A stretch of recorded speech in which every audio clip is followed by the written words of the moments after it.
பார்க்கலாம். எடுத்து வச்சுருக்கிற 3 ஸ்பூன் எண்ணெய் ஊற்றிடுறேன். எண்ணெய் சூடாகட்டோன்னு கடுகு வெந்தயம் எல்லாம் போட்டுக்கலாம்.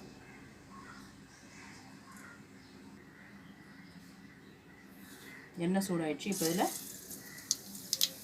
1 ஸ்பூன் கடுகு, 1 ஸ்பூன் வெந்தயம்,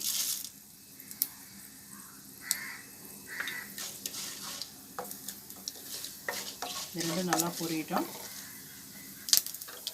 இப்போ இதில் நான் சின்ன வெங்காயம் எடுத்து வச்சுருக்கிற 10 சின்ன வெங்காயம் போடுறேன்.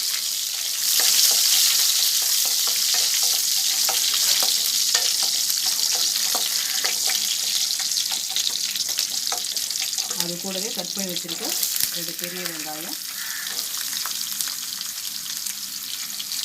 போட்டு இது நல்லா வதக்கிக்கலாம்.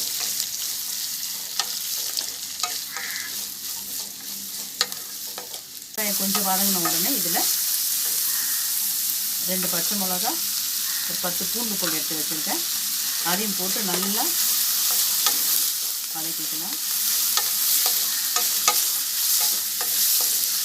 நல்லா வதங்கிடுச்சு. இதில் நம்ம கட் பண்ணி வச்சுருக்க 2 தக்காளி ஆட் பண்ணிக்கிறேன். தக்காளி நல்லா வதங்குற வரைக்கும் வெயிட் பண்ணுவோம். தக்காளி சீக்கிரம் வதங்க நான் இதில் கொஞ்சம் உப்பு ஆட் பண்ணிக்கிறேன்.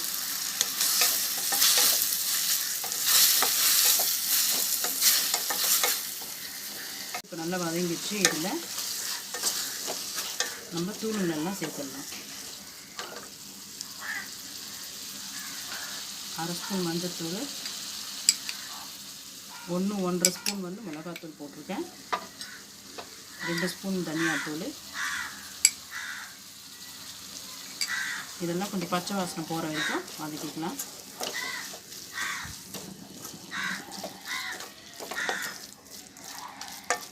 இப்போ மசாலாலாம் ஓரளவுக்கு வதங்கிடுச்சு. இந்த சமயத்தில் ஒரு பெரிய சைஸ் லெமன் அளவுக்கு நான் கொஞ்சம் புளி எடுத்து அதை நல்லா கரைச்சி அந்த தண்ணி மட்டும் எடுத்து வச்சுருக்கேன், அதை இதில் சேர்த்துக்கலாம்.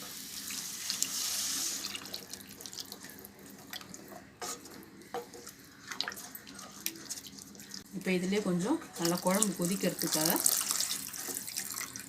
ஒரு கிளாஸ் அளவு நான் தண்ணி இதில் ஆட் பண்ணிக்கிறேன். இப்போ பார்த்திங்கன்னா குழம்பு நல்லா கொதிச்சிருச்சு. நம்ம ஊற்றின எண்ணெய் எல்லாம் அப்படியே மேலே மிதந்துட்டு வந்து பாருங்கள். இந்த சமயத்தில் நம்ம மீன் இதில் ஆட் பண்ணிக்கலாம். நான் இன்றைக்கி கிழங்கா மீன் எடுத்திருக்கேன். இப்போ மீனை ஆட் பண்ணிக்கலாம்.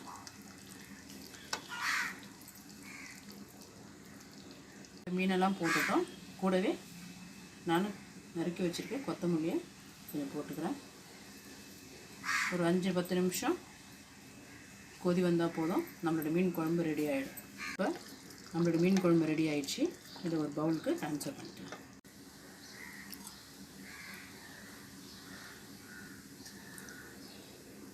இப்போ நம்மளோட சுவையான மீன் குழம்பு ரெடி ஆகிடுச்சு.